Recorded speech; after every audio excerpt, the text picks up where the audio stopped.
6-6 taking care of B97.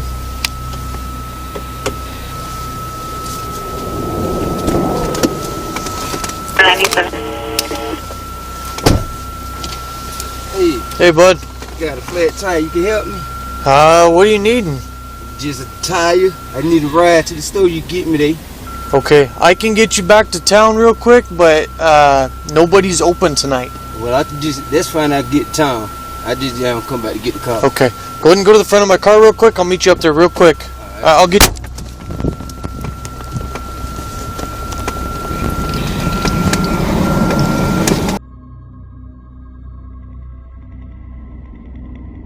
Car thefts happen often in many cities, but this case is very upsetting because it involves the killing of a police officer. The person who stole the car called a police officer and said his car had a flat tire. Officer Justin Hare went to help him. When Officer Hare arrived, Smith, the car thief, got out of his car and went to the passenger side of Officer Hare's car. It looks like they talked for a moment. Hey, bud. Got a flat tire. You can help me? What are you needing? Just a tire. I need a ride to the store. You get me there. Okay, I can get you back to town real quick, but nobody's open tonight. Well, that's fine. I get to town. I just haven't come back to get the car. Okay, go ahead and go to the front of my car real quick. I'll meet you up there real quick. Right. I'll get. Then, suddenly, Smith took out a gun and shot Officer Hare with a 9mm pistol that he had stolen from South Carolina. After that, Smith walked to the driver's side window and shot Officer Hare 2 more times. Then, he got into Officer Hare's car and drove it onto the westbound interstate.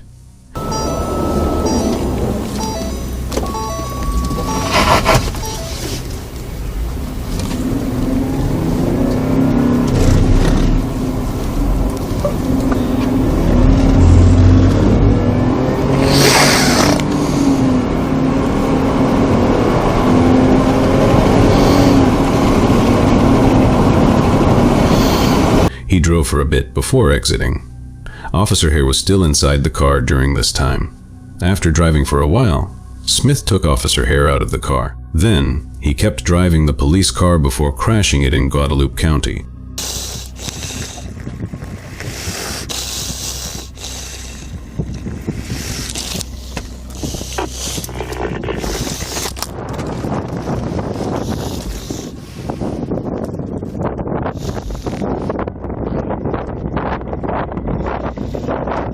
Later, he was arrested and charged with murder. This whole event was very disturbing and shows how dangerous the world can be, even for a police officer. Snowboarding can be a great experience, but it can also be dangerous, especially when encountering tree wells. This is what happened to Ann Stager, a snowboarder from Washington State. He had a near-death experience after being buried in a tree well at the Mountain Baker ski area. On March 3, 2023, while snowboarding with friends, Steger fell backward into a tree well and was trapped under about 6 feet of snow. He couldn't free himself, and his friends were unable to locate him.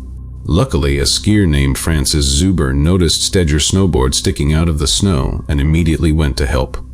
Zuber, who was skiing with his own group, quickly understood the situation when he saw the snowboard and began digging Steger out.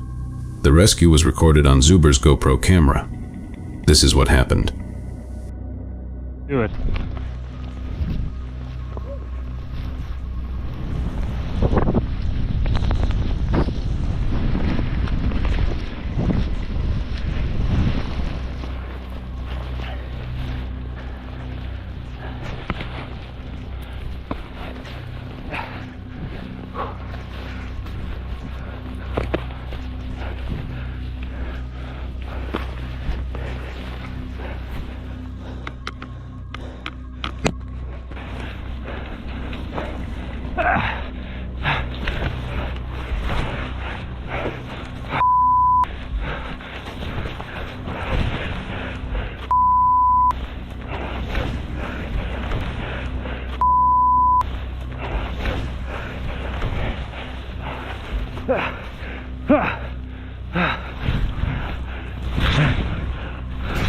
Hey. Hey. You alright? Can you hear me?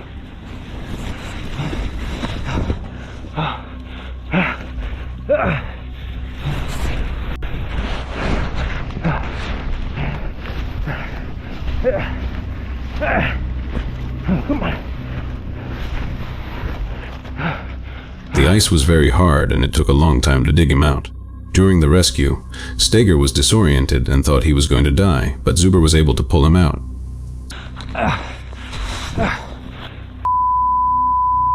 Hold on, I'm coming.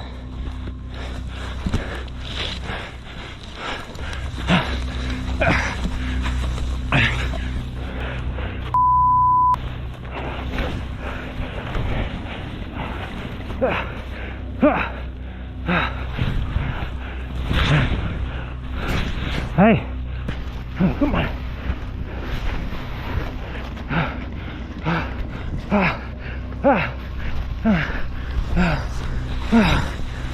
Come on, help me out. Help me out here. You okay? You alright? No problem, man. You're good. Oh, alright. Get a little more snow from your mouth. Okay, you alright? I'm good. Okay, okay. I'm gonna back up for a second, get my shovel out, okay? Thank you. You're good, man, you're good. Oh, oh, holy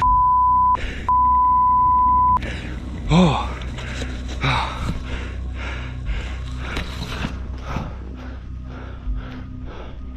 Steger is very thankful to Zuber and now considers him a lifelong friend, even though the rescue was successful. This incident shows how dangerous it is when a snowboarder gets buried in a tree well. It was very fortunate that Zuber was there to help, and that he was able to get him out of the tree well. Diving, while a beloved pastime for many, can be perilous if not executed with proper care. A primary danger in diving is the risk of drowning, which can occur due to inadequate training or the absence of essential safety equipment. Tragically, Yuri Lipsky, a Russian-Israeli diving instructor, lost his life while diving at the Blue Hole in Dahab, Egypt on April 28, 2000. Despite warnings from diving expert Tarek Omar about the dive's inherent risks, Lipsky proceeded alone, having only undergone a weekend of training. His helmet camera intended to record the dive captured his final moments. The video, titled "Fatal Diving Accident Caught on Tape," documents Lipsky's descent into the Blue Hole, where he reached a depth of approximately 91 meters, 300 feet. Take a look.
He failed to monitor his descent rate, leaving him unaware of his speed, save for the increasing pressure on his eardrums. Furthermore, his vision was completely obscured, leaving him without any sense of direction. The deeper you descend, the less time you have before your body absorbs excessive nitrogen, leading to a state of intoxication and even narcosis. At a depth of 18 meters, one can remain for at least half an hour, whereas at 40 meters, the safe time limit is reduced to only a few minutes.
Additionally, at 90 meters, the pressure causes oxygen to become toxic.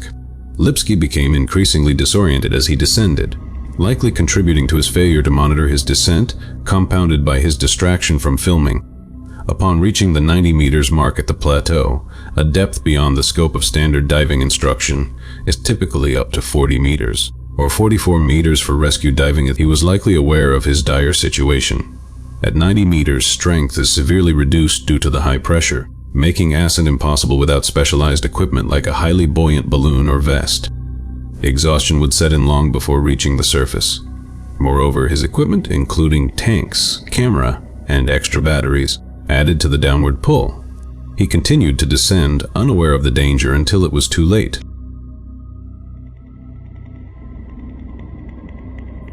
Highway trucks are a common sight on the roads, but they can also be dangerous.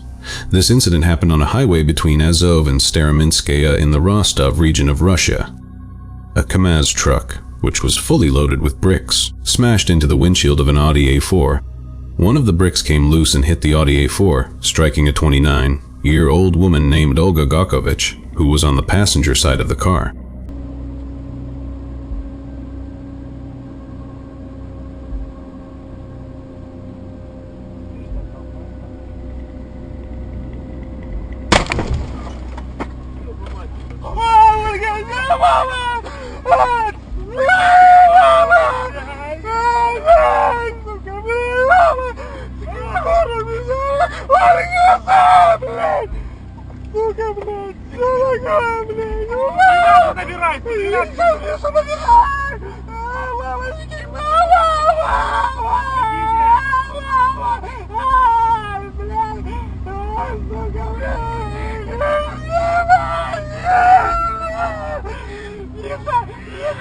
Помогите, что делать? Что делать?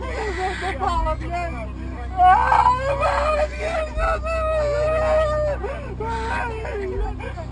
The truck driver didn't even notice and continued driving. You can hear her husband crying in pain. The woman was taken to the emergency room at Azov hospital with a skull fracture, where she was confirmed dead after 2 hours of failed attempts to revive her. Some comments suggest that the truck driver served 5 years in prison for this incident. You can imagine the amount of trauma the man in the car has to live with for the rest of his life.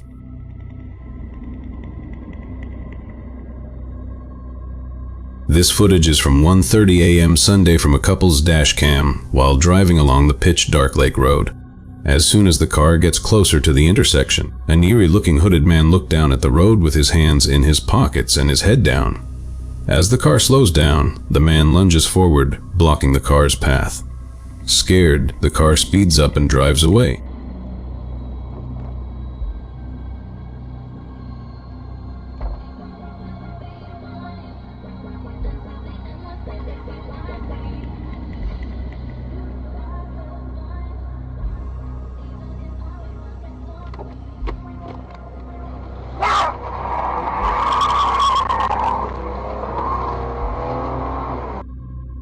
You can hear the man scream as the car drives away.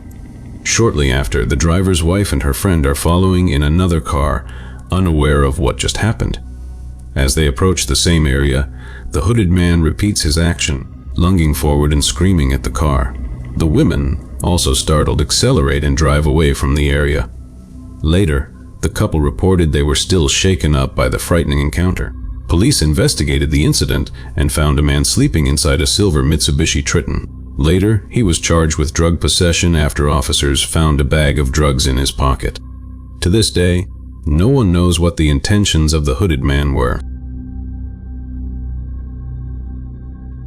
Jacob Cockle, a photographer and videographer, tragically died while filming a whirlpool in Cornwall, UK. He was known for his daring and adventurous spirit, often taking risks to capture unique underwater photography. On the day of the accident, he was filming a whirlpool in the Carnsou Pool.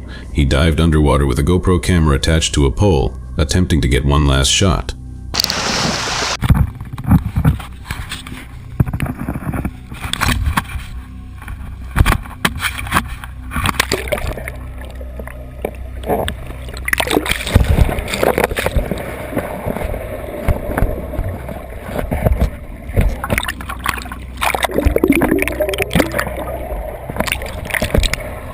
On September 7, 2007, Jacob was filming the whirlpool at Carnsue Pool, a location near Hale in Cornwall, UK, known for its strong tidal currents and whirlpools that form during specific tidal conditions. For a final shot, Jacob dove underwater with a pole-mounted GoPro camera.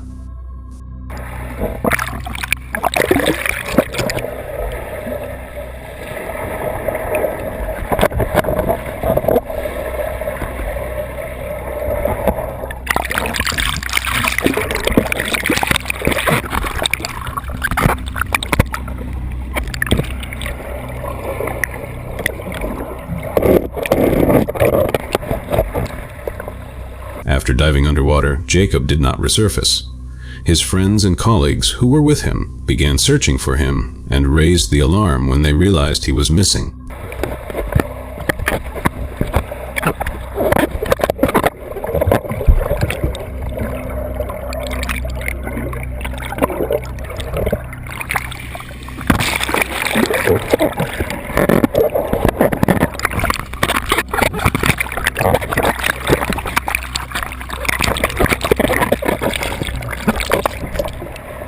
Emergency services arrived and began searching for Jacob.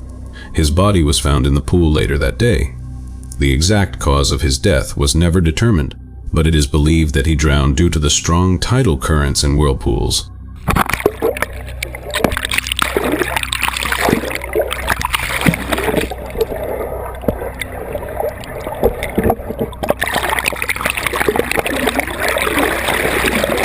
The video shows the whirlpool and the strong currents that Jacob was attempting to film.